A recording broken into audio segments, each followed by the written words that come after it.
बच्चों, लक्ष्य crash course में हम लोग 12वीं क्लास के लिए फिजिक्स पढ़ रहे हैं।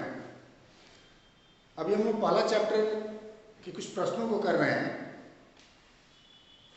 विद्युत क्षेत्र के बारे में पढ़ रहे थे। विद्युत क्षेत्र को आगे बढ़ाते हुए हम लोग अब द्विध्रुव के कारण विद्युत क्षेत्र की चर्चा करेंगे कि कोई विद्युत द्विध्रुव है, उसके लिए विद्युत क्षेत्र कैसे निकालेंगे और कितना होगा। तो विद्युत क्षेत्र निकालने के पहले हम लोग को ये जानना होगा कि विद्युत द्विध्रुव होता क्या है। तो सबसे पहला एक टॉपिक है आपका, ये 2 नंबर में क्वेश्चन एक पूछता है विद्युत द्विध्रुव क्या है, विद्युत द्विध्रुव को परिभाषित करें। तो यहाँ पर 2 क्वेश्चन होते हैं, विद्युत द्विध्रुव और विद्युत द्विध्रुव आघूर्ण। सामान्यतः विद्युत द्विध्रुव आघूर्ण ही पूछता है, लेकिन हम दोनों जान लेंगे कि विद्युत द्विध्रुव क्या है और विद्युत द्विध्रुव आघूर्ण क्या है। ठीक है। तो द्विध्रुव का मतलब है एक संरचना है, द्वि मतलब 2, ध्रुव मतलब स्थान, डाइपोल 2 पोल मतलब 2 आवेश हो, एक ऋण आवेश एक धन आवेश हो, एक दूसरे से कुछ दूरी पर रखे गए हों, तो इस संरचना को हम लोग विद्युत द्विध्रुव कहते हैं, इलेक्ट्रिक डाइपोल कहते हैं। उसको हम 2 लाइन ऐसे लिख सकते हैं, समान परिमाण। कंडीशन है, कंडीशन क्या है, समान परिमाण, तो दोनों का मान बराबर होना चाहिए। एवं विपरीत प्रकृति, प्रकृति क्या होनी चाहिए, विपरीत। विपरीत मतलब क्या है, एक ऋण दूसरा धन, मतलब एक मतलब कह सकते हो -5 कूलम और दूसरा क्या कह सकते हैं +5 कूलम। ये 2 आवेश एक दूसरे से कुछ दूरी पर रखे, दोनों का मान बराबर होना चाहिए। 2 आवेश एक दूसरे के नजदीक रखे जाते हों तो एक विद्युत द्विध्रुव बनता है। एक संरचना है, बन गया। जैसे यहाँ हमने लिखा है एक आवेश है -q, दूसरा आवेश है +q, दोनों की बीच दूरी कितनी है 2a। अब 2a लेने के पीछे लॉजिक है कि हमारा गणित जो है, मैथमेटिक्स जो है, कैलकुलेशन में आसान रहता है। ठीक है। एक क्वेश्चन 2 नंबर का होता है विद्युत द्विध्रुव, बट ये बहुत कम ही आता है। आता क्या है, विद्युत द्विध्रुव आघूर्ण। बहुत बार पूछा है, विद्युत द्विध्रुव आघूर्ण को परिभाषित करें और इसके मात्रक को लिखें, ये 2 नंबर में आता है। तो इस द्विध्रुव के लिए, इस विद्युत द्विध्रुव के लिए एक राशि, सदिश राशि को परिभाषित करते हैं हम लोग, विद्युत द्विध्रुव आघूर्ण।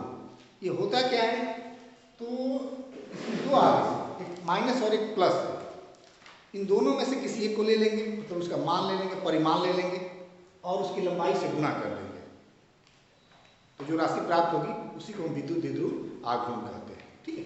हम लिख सकते हैं इसको, किसी विद्युत द्विध्रुव के लिए विद्युत द्विध्रुव आघूर्ण एक सदिश राशि है। कौन सी राशि है, सदिश राशि, जो उस द्विध्रुव के किसी एक आवेश एवं उनके बीच की दूरी के गुणनफल, एक आवेश एवं उनके बीच की दूरी के गुणनफल के बराबर होता है। कैसे लिखेंगे, ये भौतिक राशि है, कैसे सूचित करेंगे, तो P, छोटा p लिखते हैं, उसके ऊपर एरो लेंगे, वेक्टर हो गया, तो P से सूचित करते हैं। होगा कितना, कोई एक आवेश लंबाई कितना लिए हैं 2a, T बराबर q × 2a। अब चूंकि सदिश राशि है, सदिश का सिंबल हम वेक्टर साइन दिए हैं, यहाँ पर q पर नहीं देंगे क्योंकि q आवेश है, अदिश राशि है, तो a पर हमने वेक्टर का सिंबल। तो कैसे लिखेंगे, P बराबर q × 2a, बस हो गया। एक और लिख सकते हैं, ये सदिश राशि है। कौन राशि है, सदिश राशि। अब जब सदिश राशि है तो दिशा भी होगी, तो दिशा क्या होती है, सामान्यतः इसकी दिशा मान लिया गया है ऋण आवेश से धन आवेश। कहाँ माना गया है, ऋण आवेश से धन आवेश। विद्युत द्विध्रुव आघूर्ण की दिशा द्विध्रुव के ऋण आवेश से धन आवेश की होती है, इतना याद रखेंगे। ठीक है। एक और इसमें याद रखेंगे, मात्रक क्या होता है, एसआई मात्रक, तो याद करेंगे तो ये निकल भी जाएगा। ये आपका है सूत्र क्या है, q × 2a, q मतलब आवेश, आवेश के लिए क्या कूलम, और 2a क्या है लंबाई के लिए क्या मीटर। थोड़ा गैप लेके लिखेंगे, नहीं तो लगेगा कि सेंटीमीटर लिखा हुआ है, थोड़ा सा गैप रखते हैं, कूलम मीटर। मात्रक क्या हो गया, कूलम मीटर। विमा क्या होगी, विमा भी निकाल सकते हैं। आवेश की विमा क्या होती है, at या ta, और लंबाई के लिए l, तो पहले क्या लिखेंगे LTA, इसकी विमा हो गई LTA। 2 नंबर का हो गया आपको, बस इतना ही लिखना है आपको, मात्रक लिख देना है और उसकी विमा लिख देनी है। ठीक है। अब इसमें करना क्या होता है कि इस इससे 5 नंबर के भी सवाल आते हैं और 2 नंबर के भी सवाल आते हैं।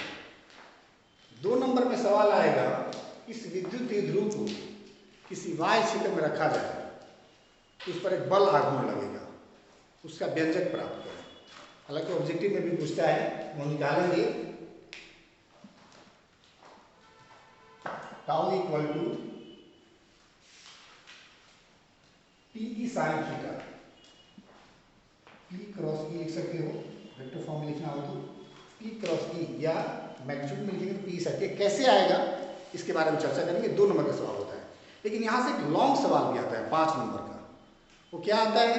कहता है कि द्विध्रुव के लिए किसी बिंदु पर विद्युत क्षेत्र की तीव्रता का व्यंजक प्राप्त करें।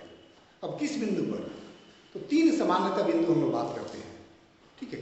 अक्षीय बिंदु, निरक्षीय बिंदु और अन्य बिंदु।